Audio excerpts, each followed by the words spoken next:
So this January, this month, and now today is the last Sunday of it, this month we have gotten back to the basics of our beautiful, life-transforming science of mind teachings. Teachings that make us want to sing. Teachings that show us how to have a personal, intimate, one-on-one relationship with the divine, with God. They teach us and confirm for us who we are, really are. Not who we think we are or who we've been told we are, but who we really are. These teachings prove to us that we are creative beings and that we have the ability to create a life of joy and happiness and good for ourselves, but not just for ourselves and for our world. These teachings provide us with tools to use when life seems to throw us a little curveball or two. That is what our incredible science of mind teachings offer us.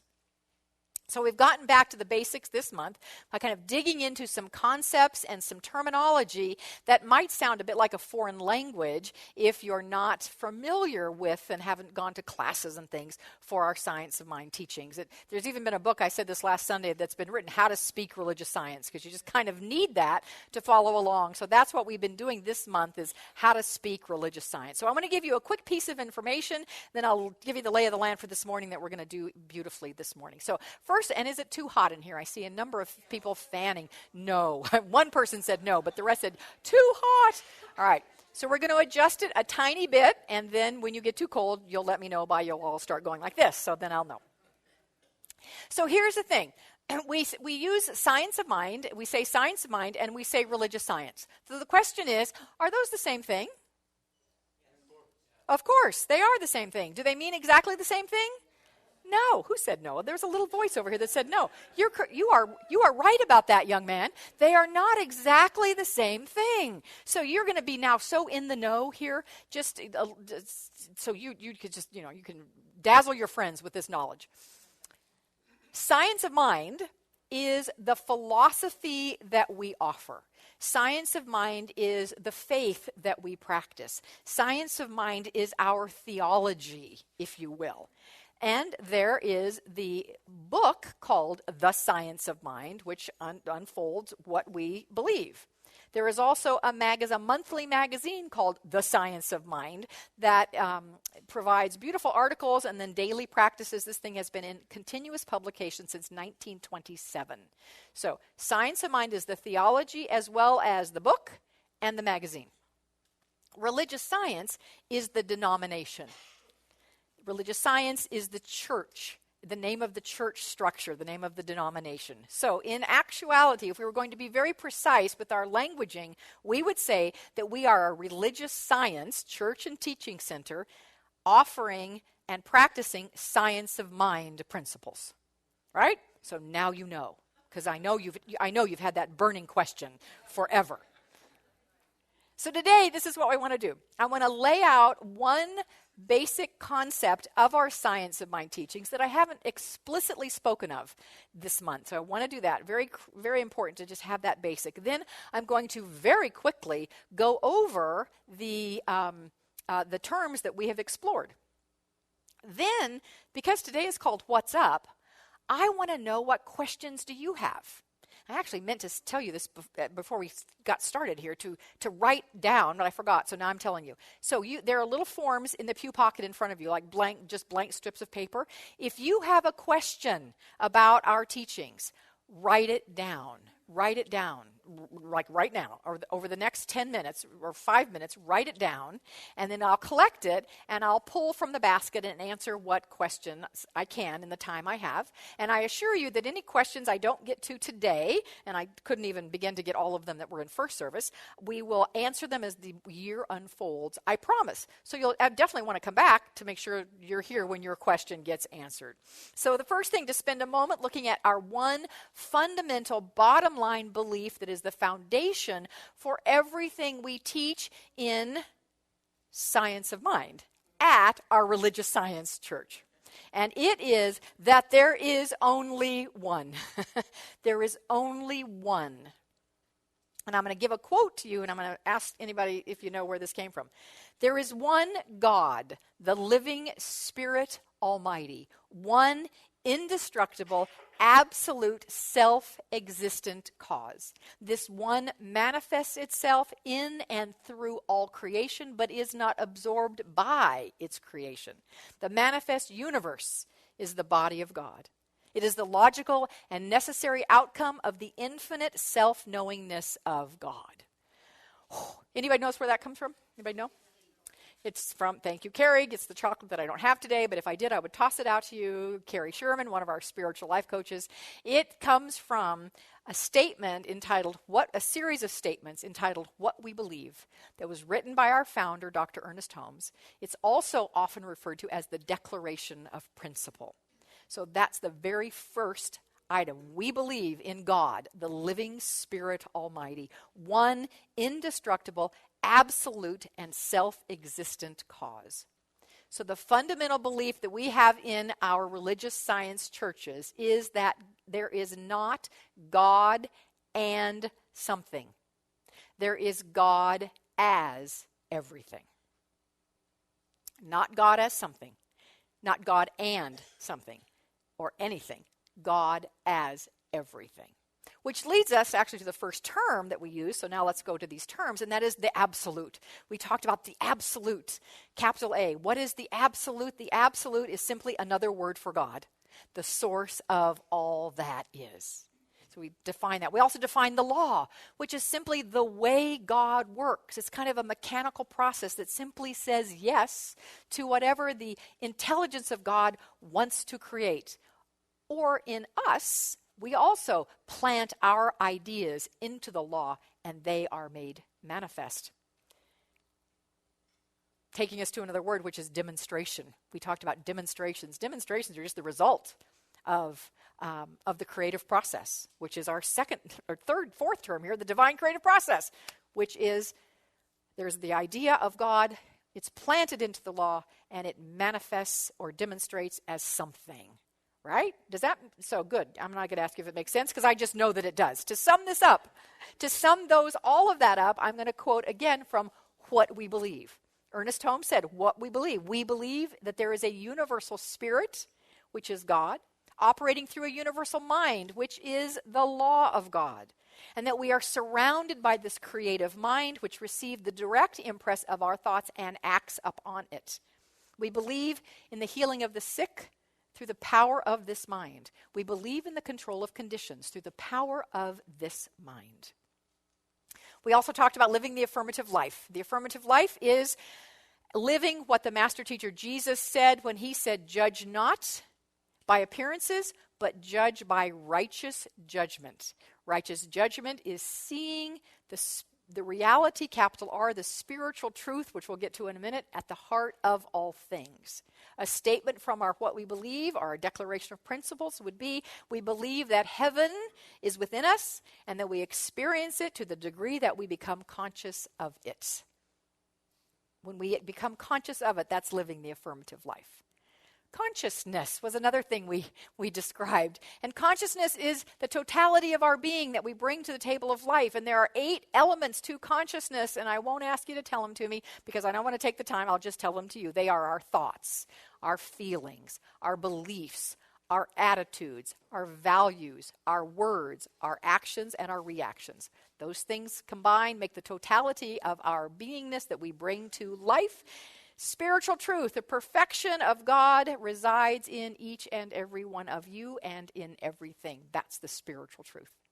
In What We Believe, it says we believe in the incarnation of the Spirit in everyone and that all people are incarnations of the one Spirit. We believe that the highest God and the innermost God is one God. We believe that God is personal to all who feel this indwelling presence. We believe in our own soul, our own spirit, our own destiny, for we understand that the life of all is God. That's my favorite part out of What We Believe, that one. We believe in our own soul, our own spirit, our own destiny, because we believe and understand that the life of all is God. We also define false belief. False belief is anything opposed to what I just said. That's false belief. Anything opposed to what I just said. And then we added 2 words. We decided to increase our vocabulary, not just understand some of Ernest Holmes' terminology, but to increase our vocabulary. And we added the word habitudes. That was just last week. And a habitude is a habit of attitude. Where are your habits of attitude, and do they support an affirmative life? And then we added the word proanoia, which I just love, a true belief that the universe is always conspiring in your favor to bring a what we believe statement to this. Ernest Holmes said, we believe in the eternal goodness, the eternal loving kindness, and the eternal givingness of life to all. So that was our down and dirty quick review. Now, I want to know what's up for you. And I know I didn't give you a long time to write anything down, but I'm wondering if anybody did. If you did write something down, could you pass it to the center, the person at the center of the aisle? And we have got ushers who are going to pick up whatever you wrote down. And Pam, you're going to give me some, some little music there. Oh, there comes a couple. Pete, would you grab those and send them across?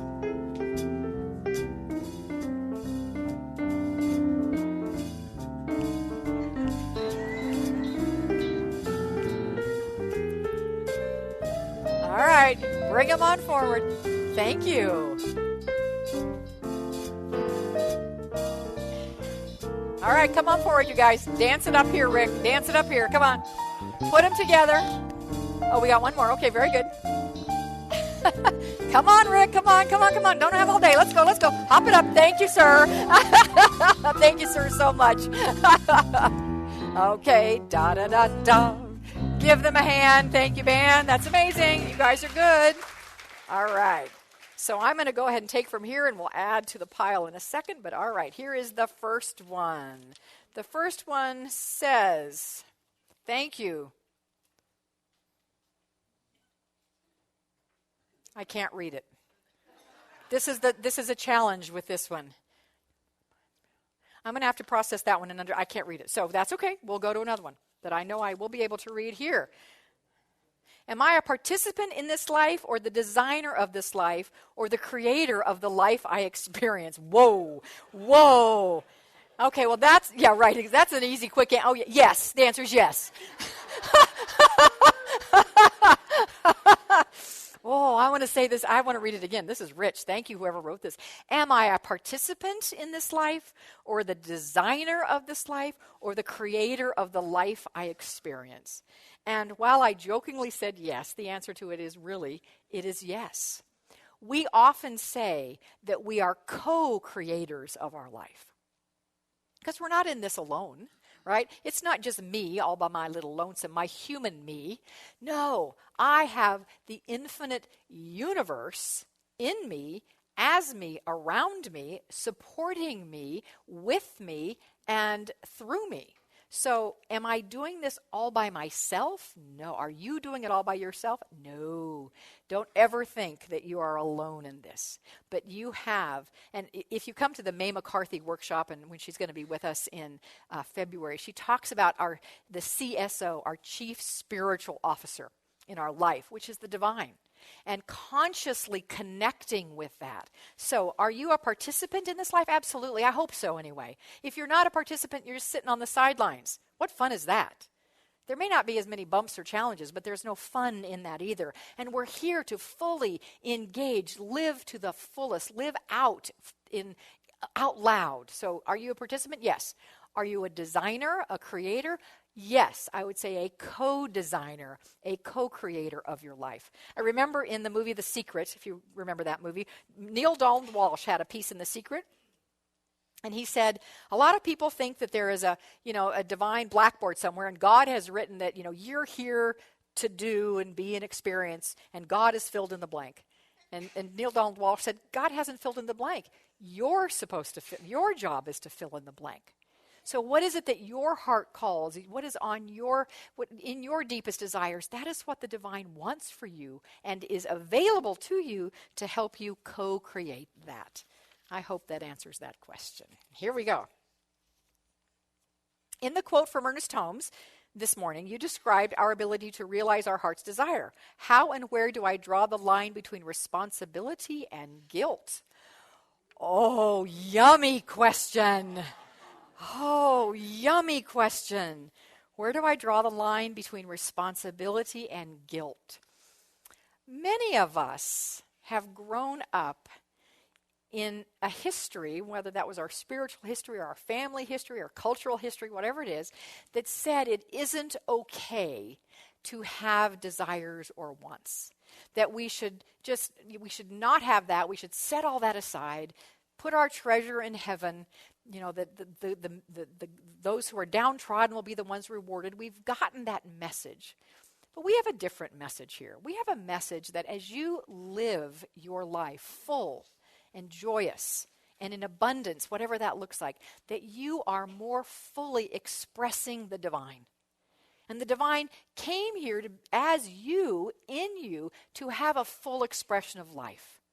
So if there is any guilt about having needs or desires or wants, could we just right now do a little cleansing? Just kind of do this. Just cleanse out any guilt. Now, the only thing we say about that is we want to make sure our desires and our wants are for the highest good, right? So I don't want to say, yeah, go ahead and have your addiction. It's fine. That addiction doesn't support, you may want that, whatever it is, but it doesn't support you in your highest good, right? So what supports you in your or others' highest good? That is what God, we believe, wants for you, through you, and as you. So we release any guilt about having desires and dreams and goals, and we know that they were planted there by the divine in the first place, so we are absolutely responsible, if you will, for bringing them out, but responsible in a healthy way. Gorgeous question. Here's another one. This is an idea, a suggestion for service. I got a couple of those in first service. I love your suggestions. Thank you, and I will address that privately. We'll look at all the suggestions that are in here. We will absolutely look at. And there's another one. There's another one. I love it. I'm wanting that. What is the difference? What is the difference between thoughts and beliefs? Oh, that's a good one. What's the difference between thoughts and beliefs? A thought is whatever runs between your ears. Science tells us there are 65,000 of them a day. It's very busy. It's very busy in there. 65,000 of them a day. Now, we're not conscious of all of them. I don't know what the percentage of is that we're actually conscious of, but we're conscious of a lot. And then there's a bunch running underneath. So a thought can simply be, that's a podium, right? Great, that's a podium. A belief is that I'm not good enough. There's a thought that has shifted into something I feel about myself or about life. A thought that is a belief is now a thought you don't question. All right? So actually, this could be a thought. A belief is a thought that you don't question. So you might have a thought. Actually, here's a better example. You might have a thought that this top is green, right? You may have that as a thought. But that's not a belief because you don't believe that that's true. What you believe is that it's red. There's a belief. So thoughts are neutral, let's say. Beliefs are thoughts that you have said yes to and now don't question. And that's when we get into trouble because we don't question them. Whether or not this is red or green, that doesn't matter. But are we valuable and worthy? That matters. So if we have a thought that I'm not worthy and we have embodied that and we have taken it as true, then it has become a belief. And those are the things we want to shift and change. Okay, that's good. Let me get to, if it's short, I'll get to two more.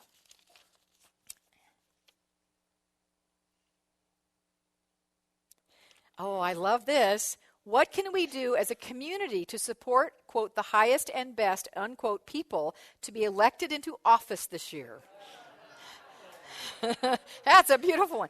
Divine right action. What could be your affirmation? I am going to give an entire sermon on this. I promise. But this is what I will say right now about this. And I know in a room this large, we got opinions all over the place. And so this isn't about my opinion or anyone's opinion about who should or shouldn't be our next president. What I invite us to do right now, and I promise to give an entire sermon on this, what I invite us to do, number one, is to get clear about whose values you believe and trust and see and would like to have as our next president, and put your focus and your energy on that person as opposed to all the others that you don't want to have as president. Do not focus any attention over there. We want to get in big conversations and debates and negate and talk about how and vilify the other people. I invite you not to do that, because all you're doing is giving energy, right? So only give your energy and focus to who you, in your heart, believe is the highest and best person for our world coming up, right? So that's number one. Actually, you know what? That's good for now. Just do that. Just do that. That's good. We'll get number two is too long to talk about, but don't worry. I'll get there. I promise. I promise you on that. Is there a statement of truth, a principle? Is there a statement or belief principle that you can draw from when you forget the truth of who you are? Could be struggling. I think with others who are hurtful. Is there a statement or principle that you can draw from when you forget who you are? Well, I have one of my favorite ones is simply this: God in me, as me, is me. God in me, as me, is me. And the second part of that question is if somebody you're having trouble with and they've done something hurtful, in your mind, God in you, as you, is you. God in me. You don't have to say these words out loud. Just think them. Embody them. Things will shift. Wow. I know that was quick. I understand that was quick. And it's time to bring our month to a close. I also know that there are terms and concepts that I didn't address. Things like mental equivalence. We'll get to that in another Sunday. First cause, denial, the subjective, practitioner consciousness. We didn't even talk about our form of prayer, which is spiritual mind treatment, or how practitioners can treat for us. We didn't do any of that. I'm a brand new religious science guy, and I'm just sort of wonder, are you a religious science minister? Yeah, I am one. Well, I'd like to know a little bit more about religious science, or is it science of mind? Yes, it's both. Well, tell me, is there a fundamental belief of religious science?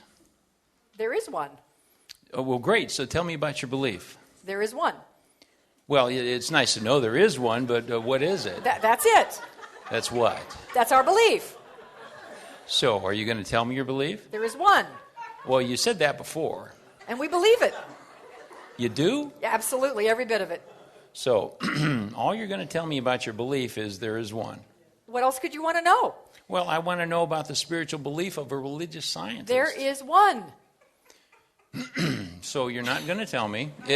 Is there like a secret handshake or something? No, we have no secrets. Everything is open to everyone. Including what you believe. Especially that. So what can you tell me about your belief? There is one. And that's all? That's all there can be. And you think that's all I need to know? Well, for many people, that's enough.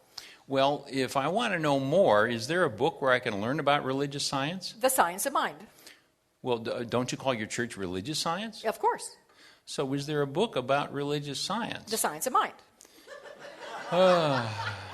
Great. You have two names and you can't even tell me what you believe. There is one. Well, you mean there's only one, not two, and you call it religious science? Yes. Okay, well then what is the book about religious science? The Science of Mind. Well, I thought you said it was religious science. It is religious science. And you have a book about religious science. The Science of Mind.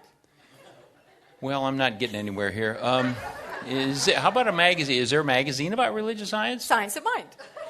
Well, forgive me, I must not have been clear. Is there a magazine about science of mind? Yes.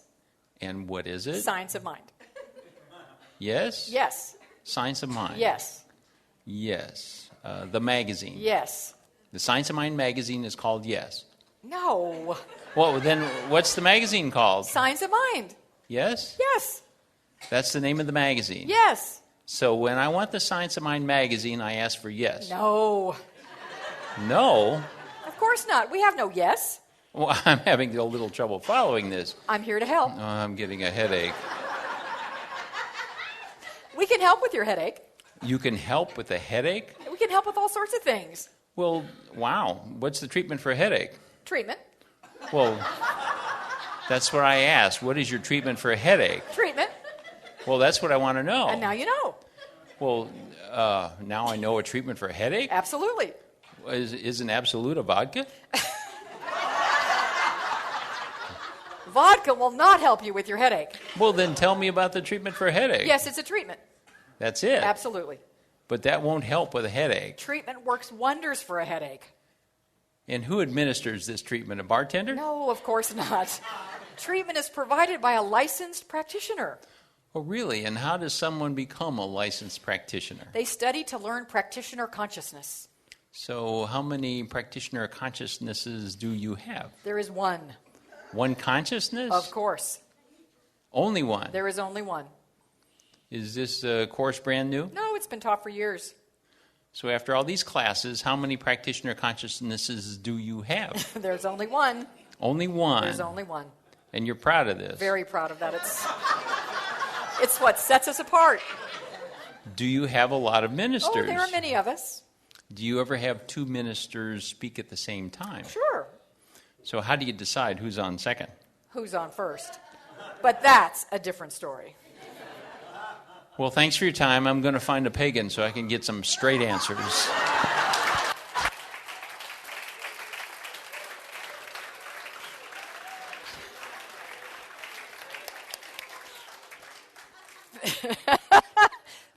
Thank you, Lonnie, for being the new religious science student. I want to thank my colleague, Bill Marchione, at the New Thought Philadelphia Center, who wrote that little Who's On First.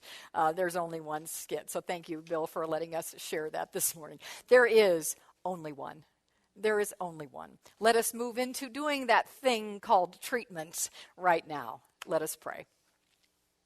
Spiritual mind treatment. A process in which we recognize that there is only one power, one presence, one essence, one energy, one life, and it has many, many names. But if we were to define it as only one thing, we would say that it is love. So right now, we open our hearts to the love that is God, the love that is that one power.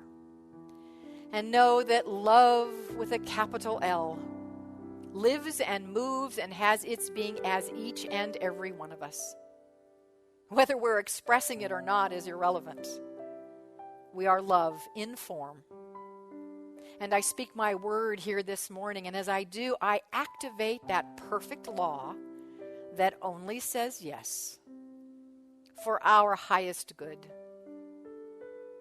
And I proclaim and know that the love that is God, the love that is each one of us, more fully manifests itself through us. That we demonstrate this love through us. In our dealings, in our relationships, in our abundance, in our work, in our families. And as we bring forth love, the very essence of God, we can only be richly, richly blessed. And of course, then, a rich blessing to this world. It is therefore with deep, deep gratitude that I know that this prayer has already been answered because the law has already said yes.